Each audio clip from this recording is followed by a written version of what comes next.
칼바람이 살갗을 파고드는 태백산맥의 깊은 골짜기에서 여인은 자신의 심장이 멈춰가고 있음을 본능적으로 직감하며 품 안의 아이를 더욱 세게 끌어안았다.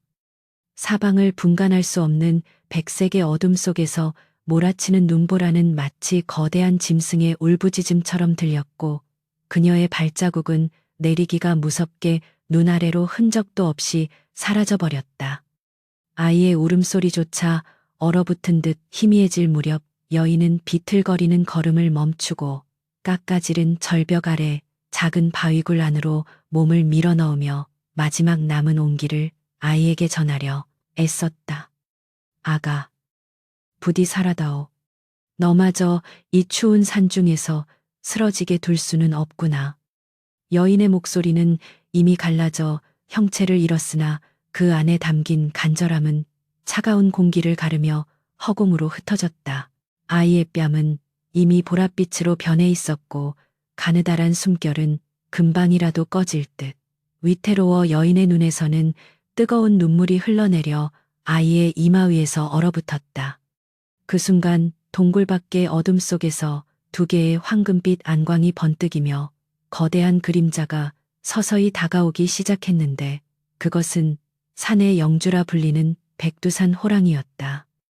여인은 공포로 몸을 떨면서도 아이를 자신의 몸 아래 숨기며 짐승을 향해 마지막 저항의 눈빛을 보냈으나 기력은 이미 다하여 고개조차 제대로 가누지 못했다.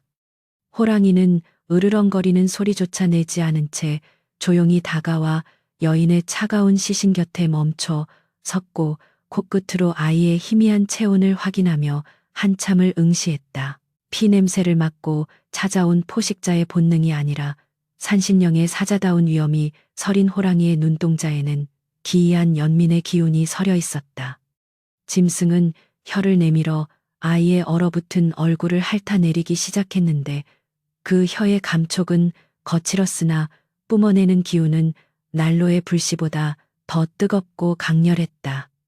여인의 팔에서 힘이 빠지며 아이가 눈바닥으로 굴러떨어지자 호랑이는 자신의 앞발을 뻗어 아이를 자신의 배꼽 근처 부드러운 털 사이로 끌어당겼다. 산을 뒤흔드는 눈보라가 동굴 안으로 들이쳤으나 호랑이의 육중한 몸은 훌륭한 방벽이 되어 아이에게 전달되는 모든 추위를 차단하며 생명의 온기를 불어넣었다. 이 비극적인 밤의 시작은 불과 사흘 전 도성에서 벌어진 참혹한 피바람으로부터 기인한 것이었으니 권력의 눈이 먼 간신들의 모략으로 대제학 김문권의 가문이 멸문지화를 당한 사건이었다. 여인은 가문의 충직한 여종으로 주인의 마지막 혈육인 이 아이를 살리기 위해 가슴에 비수를 품고 불길이 치솟는 저택을 빠져나와 북쪽 산맥으로 도망쳐온 것이었다.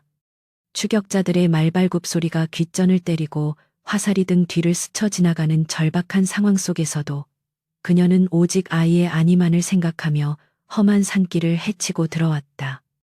인간의 탐욕이 빚어낸 칼날은 무고한 생명을 쫓았으나 대자연의 거대한 주인은 오히려 버려진 생명을 거두기 위해 자신의 자리를 내어준 것이다. 호랑이의 품속에서 아이는 어느덧 울음을 그치고 기적처럼 다시 규칙적인 숨을 내뱉기 시작했으며 그 모습은 마치 태초의 평온함을 되찾은 듯 신비롭기까지 했다. 짐승의 심장 박동 소리가 아이에게는 자장가가 되었고 호랑이의 거친 호흡은 아이의 얼어붙은 혈관을 녹여주는 생명의 불꽃이 되어 밤새도록 동굴 안을 채웠다. 새벽녘이 되어 눈보라가 잦아들 무렵 호랑이는 여인의 시신을 잠시 바라보다가 조심스럽게 아이를 입에 물어 올리고는 깊은 산속 자신의 거처인 암자로 향하기 시작했다. 눈 위에 남은 호랑이의 발자국은 인간의 그것보다 훨씬 컸으나 그 걸음걸이는 잠든 아이가 깨지 않도록 조심스럽고도 은밀하게 숲을 가로질렀다. 산 아래 마을에서는 간신들의 사주를 받은 관아의 군사들이 횃불을 밝히며 산을 뒤지기 시작했으나 그들은 감히 호랑이의 영역인 깊은 계곡 안으로는 발을 들여놓지 못했다. 이런 엄동설 안에 여편네와 핏덩이가 살아남았을 리 없다. 필시 늑대밥이 되었거나 얼어 죽었을 터이니 대충 수색하고 돌아가자. 군관의 무책임한 말소리가 골짜기를 울렸으나 산의 주인은 그들의 목소리를 비웃듯 더 깊은 안개 속으로 자취를 감추었다. 인간들이 정의와 법도를 외치며 서로를 죽이는 동안 산속의 맹수는 자비의 법도를 몸소 실천하며 사라져가는 왕조의 마지막 불씨를 소중히 보존하고 있었다. 호랑이의 굴에 도착했을 때 그곳에는 이미 태어난 지 얼마 되지 않은 새끼 호랑이 2마리가 어미를 기다리고 있었으며 어미 호랑이는 아이를 새끼들 사이에 살며시 내려놓았다. 새끼들은 낯선 냄새에 털을 세우고 경계했으나 어미가 나직하게 가르릉거리자 이내 아이의 곁으로 다가와 서로의 몸을 맞대고 온기를 나누기 시작했다. 아이는 본능적으로 어미 호랑이의 젖을 찾아 입을 벌렸고 짐승은 거부감 없이 자신의 젖줄을 내어주며 인간의 아이를 자신의 자식으로 받아들였다. 산신의 가호 아래 인간의 언어 대신 짐승의 포효를 먼저 배우게 될 아이의 기구한 운명이 태백산의 차가운 아침 햇살 속에서 비로소 고개를 들기 시작했다. 세월은 산맥의 사계절을 수없이 돌고 돌아 어느덧 10년이라는 시간이 흘렀고 숲속에는 인간의 형상을 한 짐승이라 불리는 소년의 전설이 10만이들 사이에서 구전되기 시작했다. 소년은 4발로 달리는 호랑이의 속도를 따랐으며 나무 위를 나는 표범의 유연함을 가졌고 무엇보다 인간을 경계하는 날카로운 눈빛을 지니게 되었다. 어미 호랑이는 소년에게 산의 법칙을 가르쳤으며 사냥하는 법과 적을 식별하는 법, 그리고 무엇보다 숲의 평화를 깨뜨리지 않는 마음가짐을 몸소 보여주었다. 하지만 소년의 가슴 속에는 채워지지 않는 근원적인 그리움이 남아 있었는데 그것은 매일 밤 꿈속에서 나타나는 하얀 소복을 입은 여인의 슬픈 미소였다. 어느 날 산삼을 찾아 깊은 골짜기까지 들어온 한 늙은 약초꾼이 바위 위에서 호랑이 무리와 함께 앉아있는 소년을 발견하고는 기겁하며 뒤로 자빠지는 소동이 벌어졌다.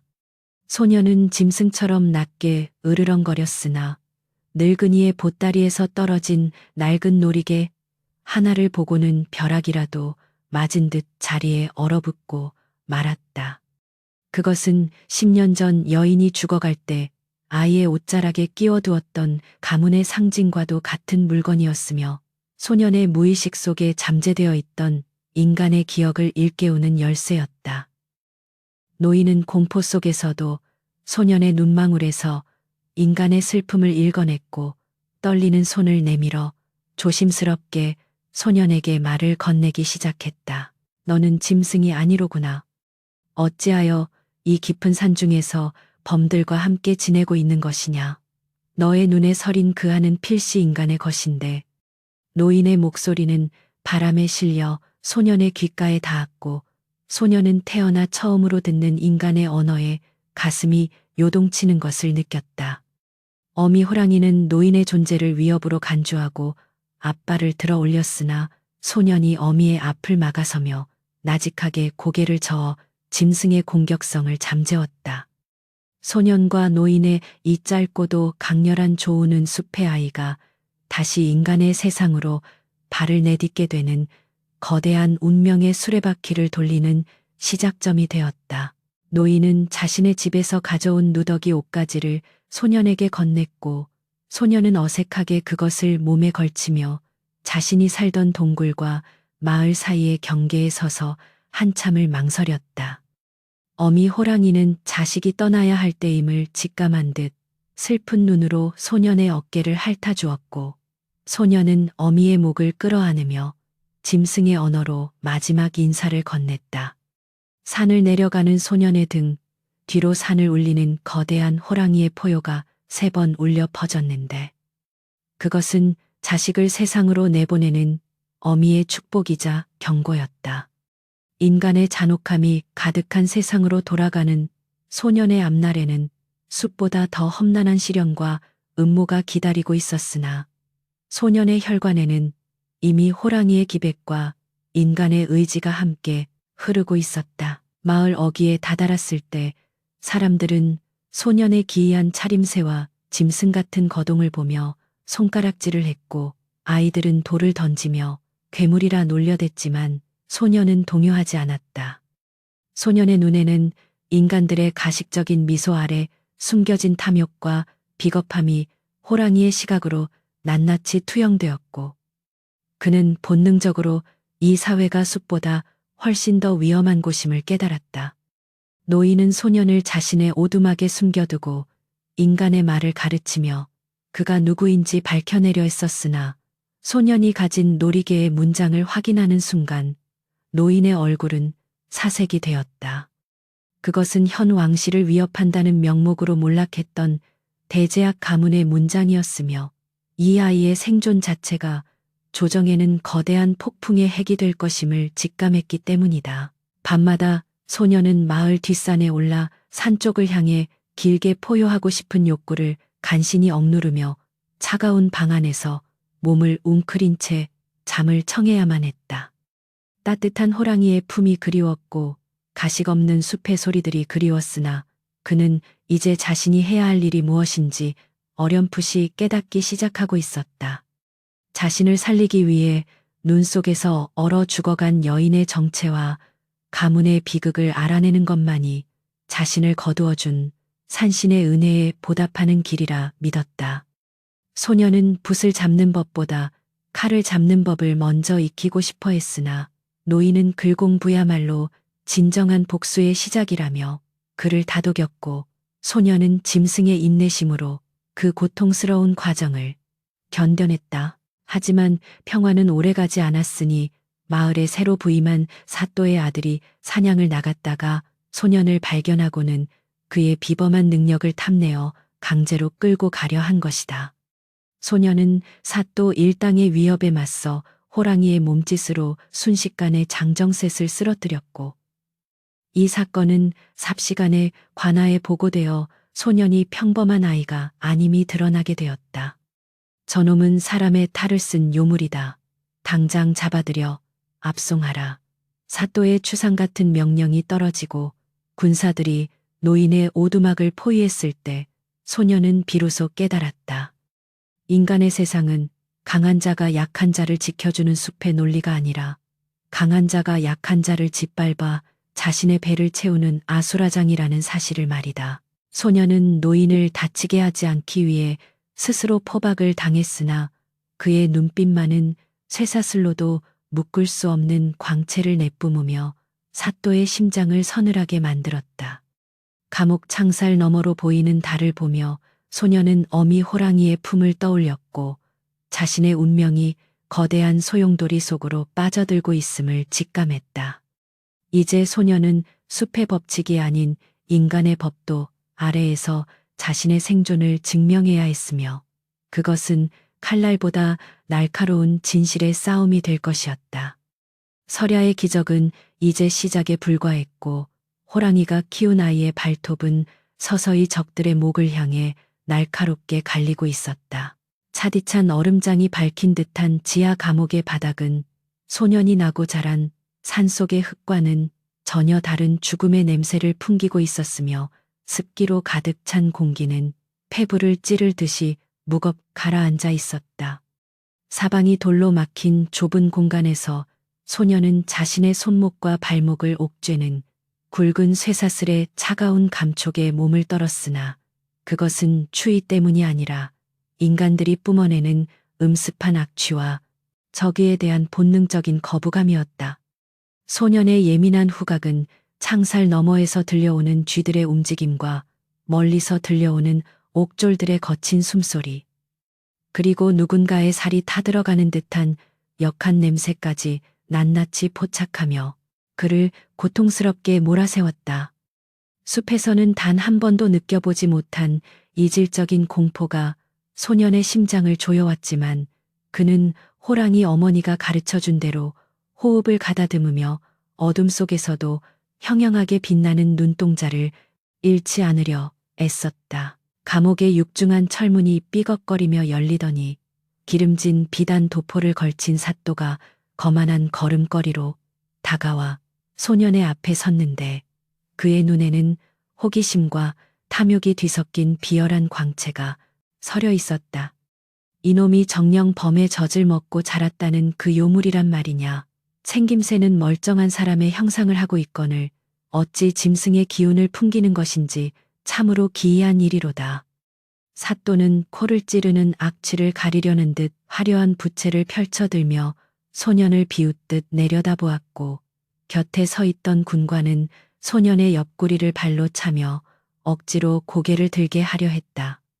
소년은 낮은 목소리로 으르렁거리며 송곳니를 드러냈으나 사방이 막힌 감옥 안에서 그의 포효는 벽에 부딪혀 공허하게 되돌아올 뿐이었고 오히려 인간들의 비웃음만을 더 크게 불러일으킬 뿐이었다. 사또는 소년이 차고 있던 놀이개를 만지작거리며 그것이 상징하는 권력과 재물의 가치를 가늠하느라 여념이 없었으며 이 아이를 이용해 한양의 권세가들에게 줄을 댈 궁리에 입가에 비열한 미소를 지었다.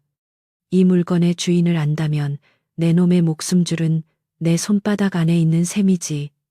순순히 입을 열어 네가 어디서 왔는지 말한다면 고기 한 점이라도 던져주마.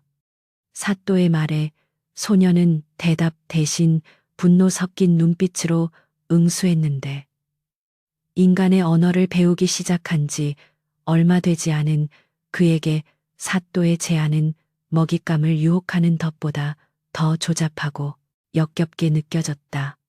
숲의 왕이었던 호랑이 어머니는 배고픔을 달래기 위해 사냥을 했을 뿐 타인을 괴롭히거나 기만하기 위해 힘을 쓰지 않았기에 소년은 인간들의 이 잔혹한 유의를 도저히 이해할 수 없었다.